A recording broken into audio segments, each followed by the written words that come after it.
The shattered remnants of Kabul, a once proud city, witness a temporary ceasefire.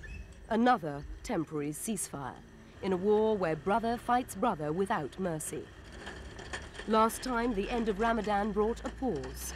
This time, the guns were silenced for the arrival of a United Nations peace mission led by Tunisia's former Foreign Minister, Mahmood Mestiri. And they were very welcome.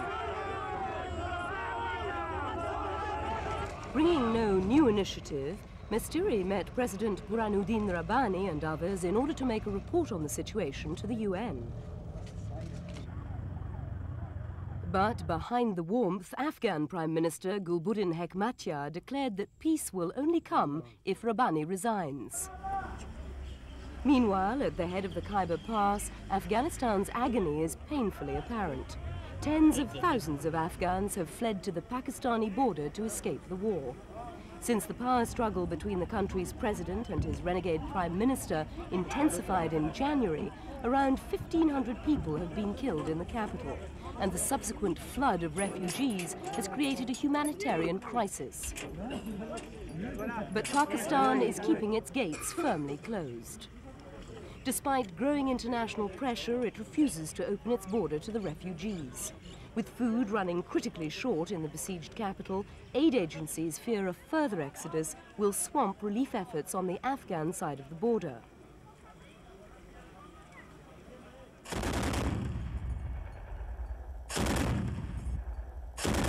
The latest battle began on New Year's Day when the Uzbek warlord Abdul Rashid Dostum switched sides to form an alliance with Gulbuddin Hekmatyar.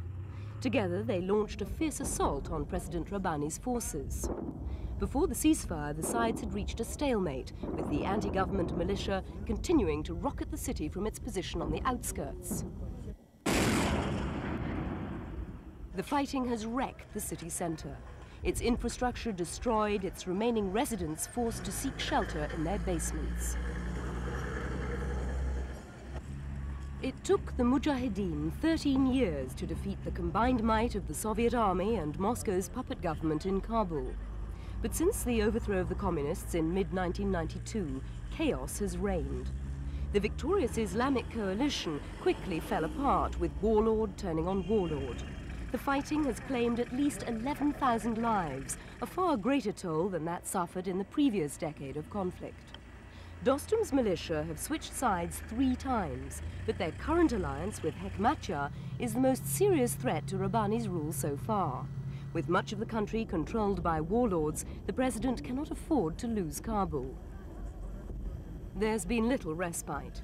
In early March, the rebels sent more than 300 rockets raining down on the city suburbs in less than 24 hours. Tracer and machine gun fire illuminated the night sky. Soldiers and civilians alike have been caught in the crossfire. The International Red Cross estimates more than 12,000 people have been injured in Kabul since the beginning of the year. It's one of the few relief agencies still operating in the capital. Regular attacks forced the United Nations to pull out most of its staff. The hospitals are struggling to cope with the influx of casualties. Medicines, food and fuel are all in short supply. Any prolonged attacks have left doctors facing an onrush of wounded. But with supply routes to the city cut off by the rebel militia, medical staff were also seeing a growing number of patients suffering from malnutrition and disease. Hekmatyar recently relented and allowed a trickle of aid into the capital, but refused to let it reach government strongholds. With 100,000 people now dependent on food handouts, fears of a famine are growing to add to the injured's misery. The result has been a stampede along the road to Jalalabad. Relief workers believe more than 100,000 people have left the city. Up to 250,000 more are waiting on its outskirts for their chance to flee.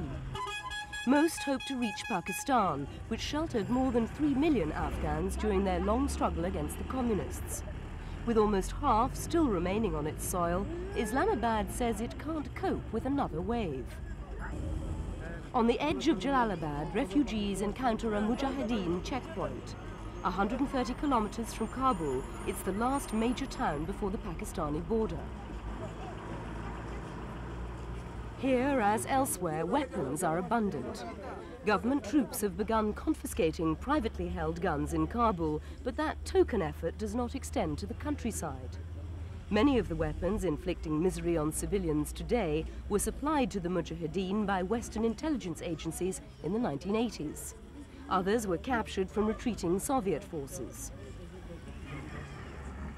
Nearby, the United Nations High Commissioner for Refugees has set up camps to house the homeless.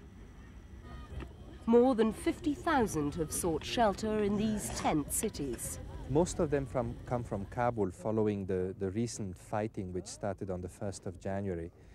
In the last few days, unfortunately, and we have seen more people coming, up to 1,000 to even 2,000 per day, depending on the situation. The families have already filled the 3,500 available tents.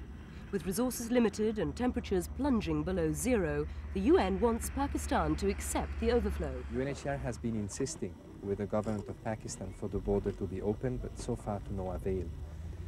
So we are assisting them here because otherwise they would die.